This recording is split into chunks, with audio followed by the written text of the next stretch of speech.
history remembers me as Alexander the Great. A man who conquered the known world before most men find themselves. But they never tell you how heavy greatness feels when no one can stand beside you. I was born to rule, or so I was told. My father, King Philip, forged Macedonia into a military power. My mother told me I was descended from gods, and my tutor, Aristotle, taught me how to think beyond borders. From childhood, I believed limits were illusions meant for lesser men. So when my father was assassinated, I did not hesitate. I took the throne, I crushed rebellion, and I marched east. Persia stood in my way, an empire vast beyond imagination. We shattered it. City after city fell, kings bowed. Treasuries emptied, victory followed me like a shadow. By the age of 25, I ruled more land than any man before me. But conquest does something dangerous to the mind. It convinces you that forward is the only direction.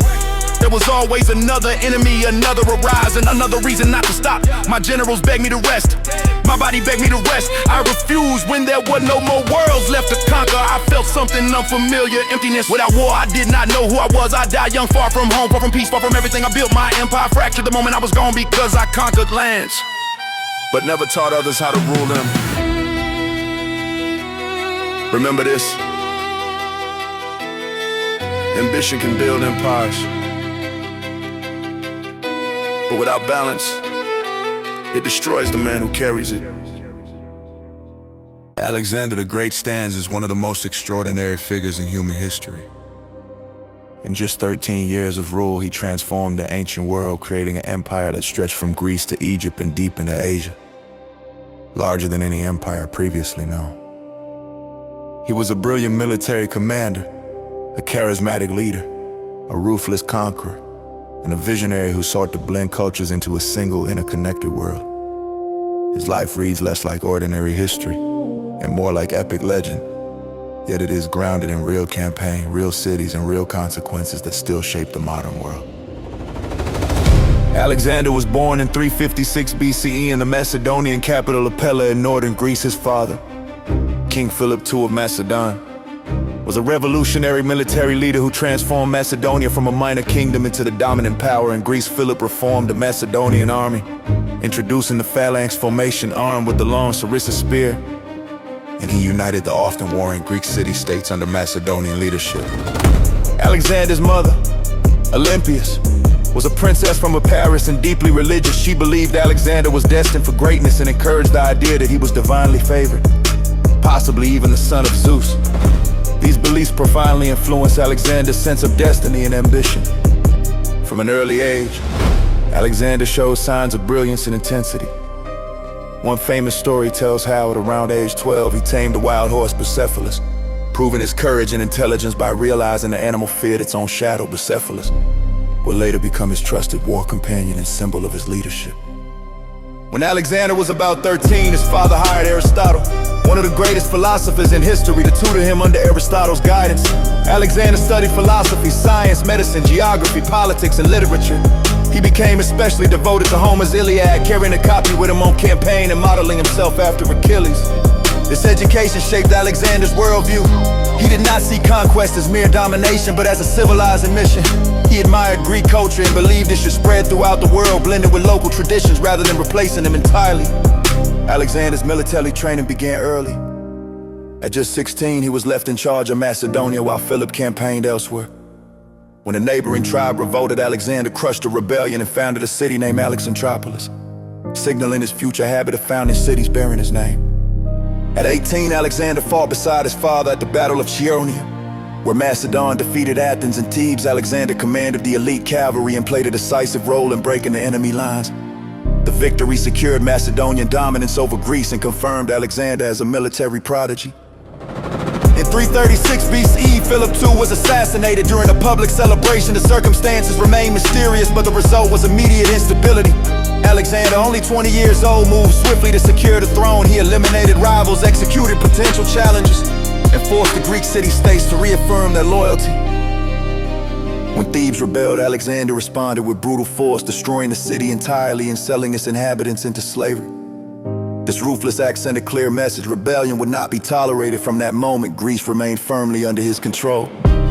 With Greece secured, Alexander turned to his father's unfinished ambition, conquering the Persian Empire, the largest and richest empire in the world at the time.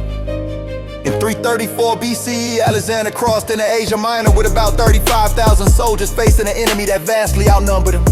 His first major victory came at the Battle of the Granicus River, where he personally led a cavalry charge and narrowly avoided death.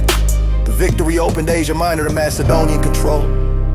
Alexander then moved down the coast, liberating Greek cities and cutting Persia off from its naval bases. His campaign was methodical, strategic, and relentless.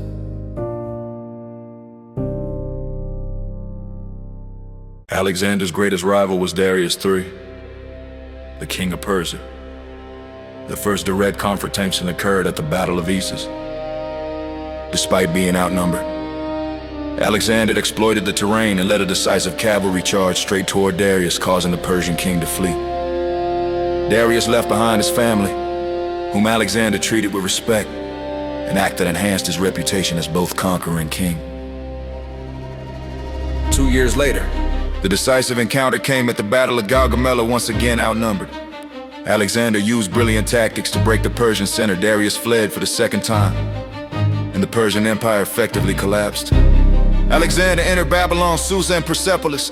Seizing immense wealth in Persepolis, he famously allowed the palace to burn. Whether as revenge for earlier Persian destruction of Greek cities or as a symbolic end to Persian dominance remains debated. After Persia's fall, Alexander did something unprecedented. Instead of ruling solely as a Greek conqueror, he adopted Persian customs. He wore Persian clothing, incorporated Persian nobles into his administration, and encouraged intermarriage between Macedonians and Persians. This policy angered many of his Macedonian officers, who felt Alexander was abandoning Greek identity. Tensions grew, especially as Alexander demanded acts of prostration traditionally reserved for Persian kings. Despite resistance, Alexander remained committed to creating a unified empire, a blend of East and West rather than a system of pure domination. Alexander pursued Darius eastward, but Darius was murdered by his own men. Alexander honored him with a royal burial, positioning himself as Darius's rightful successor. The campaigns in Bactria and Sogdiana were among Alexander's hardest guerrilla warfare. Harsh terrain and constant rebellion tested his army during this period. Alexander's personality grew harsher. He executed former allies, including Philotas, and killed his close friend Cleitus with a black and a drunken rage, an act he deeply regretted. In Central Asia, Alexander married Roxana, a local princess, symbolizing his policy of cultural integration. Alexander then turned east toward India, seeking the end of the world. In 326 BCE, he fought King Porus at the Battle of the Hydaspes Rivers. Despite facing war elephants, Alexander won through superior tactics. Impressed by Porus's bravery, Alexander allowed him to continue ruling as a satrap. However, after years of constant warfare, Alexander's army finally refused to march farther east at the Hyphasis River. Exhausted, homesick, and fearful of unknown empires beyond, the soldiers mutinied for the first time. Alexander gave in and turned back. The return west was brutal. Alexander led part of his army through the Gedrosian desert, where heat, thirst, and starvation killed thousands. Whether this was poor judgment or a deliberate test of endurance remains debated. By 324 BCE, Alexander returned to Babylon, planning new campaigns, possibly against Arabia or even the Western Mediterranean.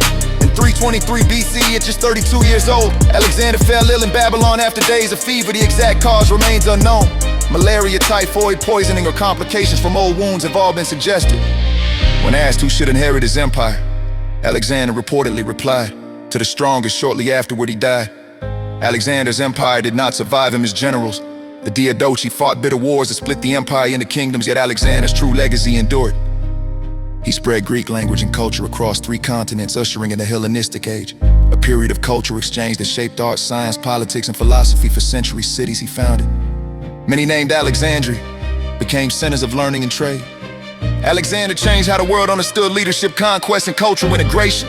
He was both hero and tyrant, visionary and destroyer, but undeniably one of history's most influential figures. Alexander the Great lived fast, conquered relentlessly, and died young. But in just over a decade, he reshaped the ancient world in ways that still echo today. This was Alexander of Macedon, the man the world would forever call Alexander the Great!